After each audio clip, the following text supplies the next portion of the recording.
On va se parler d'histoire de confiance perdue et de confiance retrouvée. Alors moi, en 2000, j'étais très heureuse. Après plusieurs années passées dans la communication, je montais ma propre agence. J'avais un associé très charismatique, avec des valeurs humaines élevées. On a appelé notre agence Rouge, c'était l'agence des solutions révolutionnaires. Alors comme c'était l'agence des solutions révolutionnaires, on aimait bien se déguiser avec des oripeaux de l'armée rouge. Et vous voyez que là, même avec un chapeau ridicule, moi j'avais la foi. De grandes marques nous ont fait confiance, Microsoft entre autres. Et puis on a grandi, on était 2, puis on était 4, puis on était 10, puis on était 20, 30, 50. Alors on a voulu grandir encore. Et on a fait une levée de fonds. Et la levée de fonds a capoté. Alors on a eu des dettes, beaucoup de dettes. Alors on a mis le turbo sur les compétitions.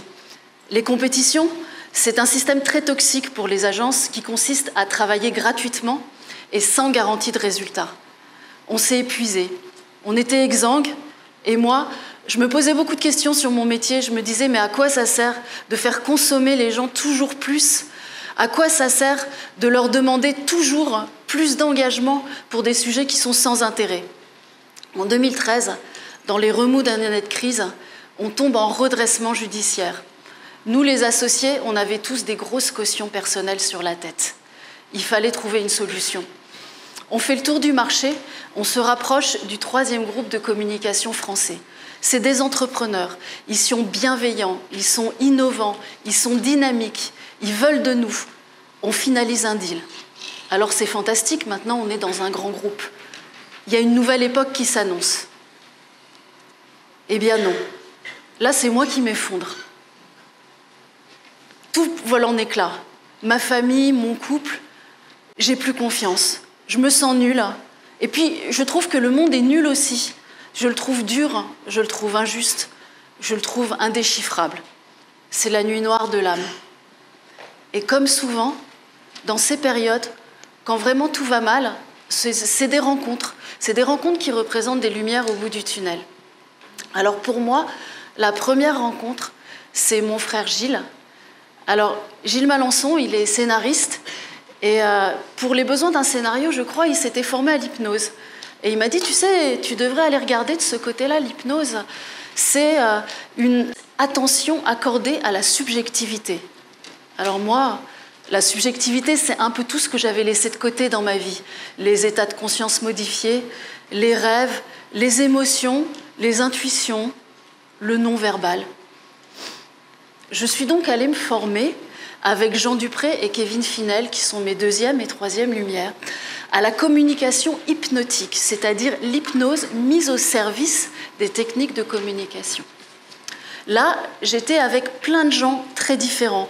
Il y avait des thérapeutes, bien sûr, il y avait des étudiants, il y avait des coachs, mais il y avait aussi beaucoup de négociateurs de tous ordres. Il y avait des start-upers, il y avait des policiers, il y avait des syndicalistes.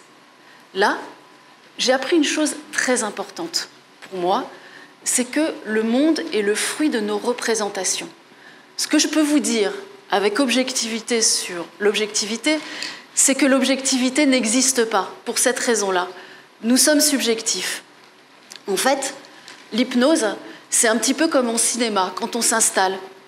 On voit un film, c'est vrai ou c'est pas vrai, mais en fait on y croit et c'est ça qui compte. Et puis comme au cinéma, ce serait terrible d'être obligé de voir toujours le même film, n'est-ce pas ? Eh bien, en hypnose, j'apprends une chose, c'est que si les représentations que je me fais du monde ne me conviennent pas, eh bien, je suis libre d'en changer. Je suis libre d'en changer et on nous apprend à faire le tri entre les croyances, à les identifier et à retenir celles qui sont utiles pour soi. Retenir les croyances qui sont utiles pour soi, changer de représentation. Je commence à revoir le film de mon échec et je commence à mettre en avant les côtés lumineux. Et là, il y a un 4e personnage qui arrive. Mon frère Gilles, toujours, qui joue dans cette affaire le rôle d'éveilleur de conscience et qui a un attrait pour les choses un peu bizarres, me met dans les mains un livre. C'est un livre de physique. Alors moi, vous savez, je suis littéraire 100%, hein, donc la physique... Mais bon, je lis quelques pages et puis on décide d'aller voir en conférence un certain Philippe Guillemant, chercheur au CNRS. Lui, ce qu'il cherche à faire, c'est poser l'existence de la conscience avec les outils de la physique. On arrive sur le lieu de la conférence, il n'y a plus de place. Il n'y a plus de place, on est très dépité, on est venu de loin, on se replie sur un café attenant à la salle de conférence. Et puis, il se trouve que derrière nous, il y avait un monsieur avec une queue de cheval, un grand chapeau, et puis on parle, on sympathise. Et le monsieur, c'est Philippe Guillemont lui-même, qui non seulement nous invite à sa conférence, mais en plus on dîne avec lui après. Là, j'apprends plusieurs choses. La première chose que j'apprends, c'est que ce que je crois être le vide n'est pas du vide. En fait, le vide est rempli d'énergie. Il y aurait même 10 puissance 120 fois plus de vide dans le vide que dans la matière. Alors moi, tout de suite, je visualise le vide comme un océan rempli de vibrations énergétiques qui interagissent en permanence avec elle. Je demande pardon aux scientifiques, mon cerveau littéraire, là, est en train d'interpréter ce que j'ai entendu en physique. Et puis, de quelle nature sont ces interactions? En fait, ces interactions, elles représentent des possibles. Elles représentent même toutes les possibles possibles. En fait, cet océan, il est rempli d'événements potentiels, compensés par des anti-événements potentiels, le tout non encore réalisé. Bon, donc, le vide n'est pas vide, et ce qui n'est pas arrivé est quand même un petit peu arrivé. Je trouve ce monde décidément très bizarre.